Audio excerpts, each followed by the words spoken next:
हमको जानना है कि मॉडरेट जो रिएक्शन होती है, जो मध्यम गति से चलने वाले जितने भी रासायनिक अभिक्रियाएं हैं, उनके औसत वेग को हम कैसे पता करते हैं। तो औसत वेग को सबसे पहले डिफाइन या डेफिनेशन हम इसकी देखते हैं। तो किसी रासायनिक परिवर्तन अभिक्रिया में एक निश्चित समय में अभिकारक या उत्पाद की सांद्रता में हुए परिवर्तन के समय का भाग देने पर उस अभिक्रिया का औसत वेग प्राप्त होता है। देखो क्या बोल रहा है, जैसे कि अभिकारक या उत्पाद दोनों की सांद्रता जो हो रही है, मतलब सांद्रता में जो परिवर्तन हो रहा है, उसको हम जितना टाइम लगा, मतलब उसके कॉन्सेंट्रेशन में जो चेंजेस हुआ उसमें जो टाइम लगा, उस टाइम को अगर हम डिवाइड करते हैं, ठीक है, उनके सांद्रता से, तो हमको उसका औसत वेग प्राप्त होता है। तो ये डेफिनेशन के अकॉर्डिंग हम इसको एक बार एग्जाम्पल के थ्रू समझते हैं। औसत वेग को जैसा डेफिनेशन आपने पढ़ा था, अगर मैं अभिकारक के लिए औसत वेग बात करूं, रिएक्टेंट आर, रिएक्टेंट के लिए आर, और अगर मैं रिएक्टेंट के लिए औसत वेग की बात करूं तो उसमें अगर हम सूत्र लगाते हैं परिभाषा के अकॉर्डिंग, तो क्या होता है, अभिकारक की सांद्रता में परिवर्तन और लगा हुआ समय, मतलब डायरेक्ट समय अंतराल आप लिख सकते हो, या तो लगा हुआ समय। सेकेंड, अगर मैं प्रोडक्ट या फिर उत्पाद के लिए अगर मैं औसत वेग ज्ञात करती हूँ, तो उत्पाद के सांद्रता में परिवर्तन और परिवर्तन में लगा हुआ समय। आप नीचे में ये भी लिख सकते हो कि परिवर्तन में लगा हुआ समय, या तो आप समय अंतराल लिख सकते हो। तो उस औसत वेग के सूत्र तो हमको मालूम है, लेकिन अब इनको डेरिवेट्स करना है कि अब इनको किस तरीके से समझना है। सपोज एक एग्जांपल है आपके पास कि एक कोई रिएक्टेंट है, अभिकारक है, और एक कोई प्रोडक्ट है। अभिकारक की जो सांद्रता है वो 10 है और रिएक्टेंट की सांद्रता 0 है। कौन से समय में ये 10 है? जब समय शुरुआत नहीं हुआ है, मतलब t0 है। t0 पे अभिकारक की सांद्रता शुद्ध अवस्था पे है, प्योर, क्योंकि जब समय शुरुआत नहीं हुआ तो अभिक्रिया प्रारंभ नहीं हुई है, मतलब कि हम बोल सकते हैं कि अभिकारक की जो सांद्रता है वो बहुत शुद्ध अवस्था में है, ठीक है। अब उसमें प्रोडक्ट का निर्माण नहीं हो रहा है। अब जैसे जैसे समय बढ़ते जाएगा, मतलब t0 t0 से t1 पे आ गया, ठीक है, तो परिवर्तन हुआ, मतलब कि हम बोल सकते हैं कि इसमें चेंजेस आ गया, अभिकारक की सांद्रता में परिवर्तन हुआ और इसमें फिर परिवर्तन हुआ। फिर जैसे जैसे समय और बढ़ता गया, वैसे वैसे इसमें परिवर्तन होता जाएगा।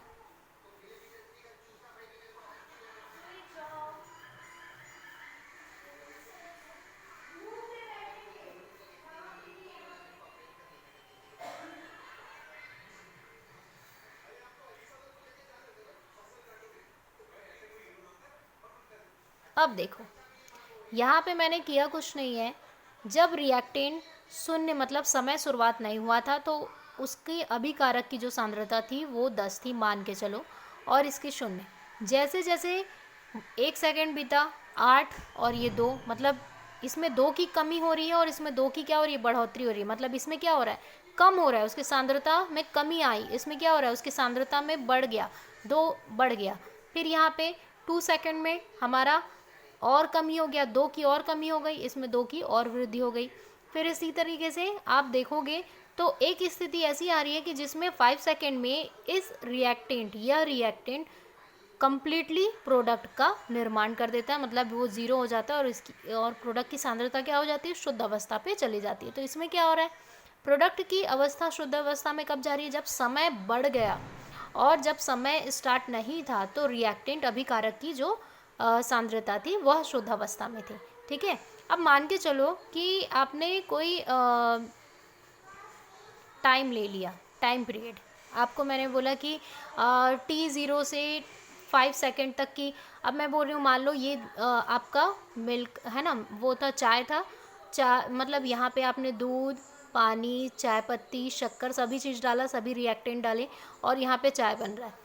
तो चाय बनने में सबसे पहले स्टार्टिंग, अभी आपने पतीले में डाला, अब यहाँ पे हीट कर रहे हो, तो जैसे जैसे कॉन्सेंट्रेशन जा रहा है, घट रहा है, घट रहा है, घट रहा है, ठीक है। तो अब आपको मैं बोल रही हूँ कि चाय बनाने में कितना टाइम लगता है, तो आप बोल रहे हो कि हाँ 3 या 5 मिनट, ऐसे औसत वे मतलब डिफाइन नहीं कर सकते उसको। 1 मिनट भी हो सकता है, उसको 2 मिनट भी हो सकता है, 3 मिनट भी हो सकता है, डिपेंड कर रहा है टेम्परेचर पे, है ना।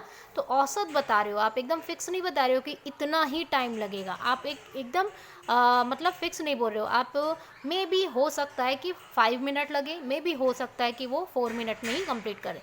तो इस तरीके के जो औसत वेग हैं जो कम्प्लीटली लंबे टाइमिंग में डिस्ट्रीब्यूट हो जाते हैं अलग अलग टाइमिंग में, तो उसमें अगर हम लोग किसी पर्टिकुलर एक टाइमिंग को हम आइडेंटिफाई करते हैं कि हाँ मुझे औसत वेग देखना है, तो T1 पे अगर देखें तो रिएक्टेंट R1 और प्रोडक्ट क्या हो जाएगा P1, ठीक है। T4 अगर मैं लेती हूँ, समय में परिवर्तन हुआ तो रिएक्टेंट आपका R2 और ये आ गया आपका P2। क्लियर हो रहा है यहाँ पे। तो अब देखते हैं कि कैसे इसमें हम पुट कर सकते हैं। देखो औसत वेग जो बोल रहा है रिएक्शन का, ठीक है, मतलब R, और एवरेज आपका वेग, एवरेज वेग आपका रेट जो पूछ रहा है। तो अभिकारक में परिवर्तन, अभिकारक के लिए बात हो रही है, तो यहाँ पे रिएक्टेंट का देखो R1 R2, ठीक है। तो यहाँ पे हम लिखेंगे R2 minus R1 upon T2 minus T1, ठीक है। मान लिख दो, R2 का मान कितना है 2, R1 का -8, T2 एंड T1 का, T2 का है आपका, इसको हम T2 मानेंगे, इसको T1 मान रहे हैं, ठीक है। तो क्या हो जाएगा 4 माइनस 1 का, 4 माइनस 1। तो आपको जो कट हुआ तो आपको क्या मिल रहा है यहाँ पे -2, है ना। जो वैल्यू आ रही है वेग की, औसत वेग रिएक्टेंट के लिए -2, ये -2, ठीक है। अब देखो जस्ट इसके लिए, प्रोडक्ट के लिए भी आपको यहाँ पे देखना है उत्पाद की सांद्रता। प्रोडक्ट के लिए यहाँ पे आपका प्रोडक्ट लिखा हुआ है, ठीक है।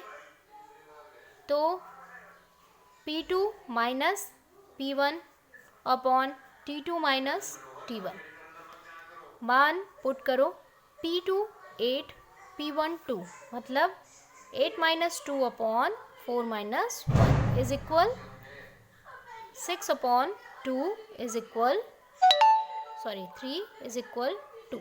तो यहाँ पे देखो 2 जो आ रहा है वो पॉजिटिव में आ रहा है, और यहाँ जो 2 आ रहा है वो निगेटिव में आ रहा है। निगेटिव में इसलिए आ रहा है, एक तरह से देखा जाए तो ये अभिकारक है। हमने यहाँ पे औसत वेग किसका ज्ञात किया, अभिकारक का। अभिकारक का मतलब कि माइनस ये बता रहा है कि इसकी सांद्रता में कमी हुई है, ठीक है। क्लियर हो रहा है। फिर से ध्यान दो, माइनस इस चीज को आइडेंटिफाई कर रहा है बच्चों कि अभिकारक, जो अभिकारक है उसके सांद्रता में कमी हुई, जिसको हम यहाँ पे वैल्यू जो माइनस का आया, ठीक है। और प्रोडक्ट में पॉजिटिव क्यों आ रहा है, क्योंकि इसकी सांद्रता में परिवर्तन होने पर पता चला कि इसकी सांद्रता बढ़ रही है। देखो इसकी सांद्रता बढ़ती जा रही है समय के साथ, प्रोडक्ट की सांद्रता में वृद्धि हो रही है, रिएक्टेंट की सांद्रता में कमी हो रही है।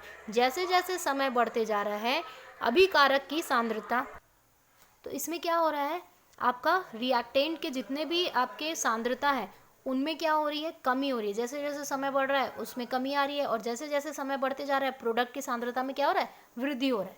तो इस तरीके से जो आपकी वैल्यू निकलती है, इसमें भी 2 वैल्यू और इसमें भी 2 वैल्यू, वैल्यू सेम है, चिन्ह क्या हो रहे हैं, साइन क्या हो रहे हैं, प्लस और माइनस क्या रहे। माइनस ये चीज़ को आइडेंटिफाई कर रहा है कि अभिकारक की सांद्रता में कमी हो रही है, पॉजिटिव उस चीज़ को आइडेंटिफाई कर रहा है कि प्रोडक्ट में किस तरीके की वृद्धि हो रही है, ठीक है। अब ये चीज़ देखो कि अगर दोनों वैल्यू को आपको left hand side is equal right hand side अगर आपको करना है, दोनों वैल्यू को आपको इक्वल करना है, तो हम यहाँ पे क्या कर सकते हैं, ब्रैकेट लगा के सामने माइनस लगा सकते हैं, यहाँ पे सामने माइनस लग सकता है, यहाँ पे सामने अगर माइनस का हम क्या कर दें, गुणा कर दें इस तरीके से, तो यहाँ पे आपको क्या वैल्यू मिल जाएगी, माइनस माइनस प्लस 2।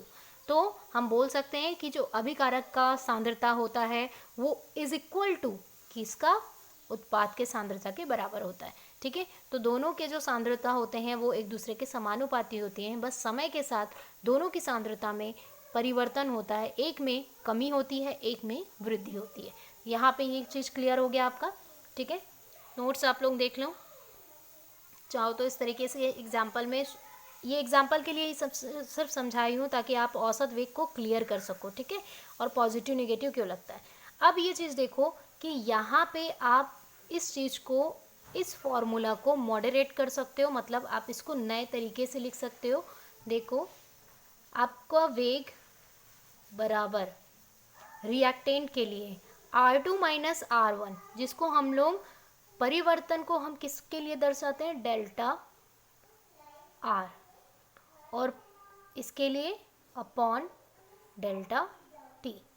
माइनस बाहर लग जाएगा, क्यों माइनस लग रहा है, क्योंकि ये अभिकारक के लिए, क्लियर हो रहा है, अभिकारक के लिए माइनस लगेगा, क्यों, क्योंकि अभिकारक की सांद्रता में समय के साथ परिवर्तन होता है, मतलब कमी आता है, याद रखना कमी आ रहा है इसलिए माइनस लग रहा है। सेकंड, इस सूत्र को आप चाहो तो ऐसा भी लिख सकते हो और इसको आप ऐसा भी लिख सकते हो।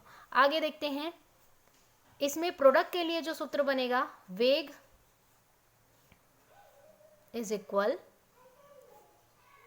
डेल पी डेल टी, सामने पॉजिटिव नहीं भी लिखोगे तो चलेगा। तो आपको औसत वेग सूत्र समझ आए। आप औसत वेग के जो सूत्र होते हैं बच्चों, औसत वेग आप दोनों के लिए उपयोग कर सकते हो। दोनों के लिए मतलब आपको एक रिएक्टेंट के लिए भी लिख सकते हो, आप प्रोडक्ट के लिए लिख सकते हो। लेकिन याद रखना, जितने भी हम आगे रिएक्शन या फिर रेट ऑफ रिएक्शन या फिर हम पढ़ेंगे, वो रिएक्टेंट को लेके ही पढ़ेंगे। क्यों, क्योंकि भाई इसी में होने वाले परिवर्तन के कारण इसका निर्माण होता है ना, इसीलिए हमको हमेशा रिएक्टेंट को ही लेकर आगे बढ़ना है, ठीक है। तो अब इसके बाद जानते हैं ताक्षणिक वेग क्या है।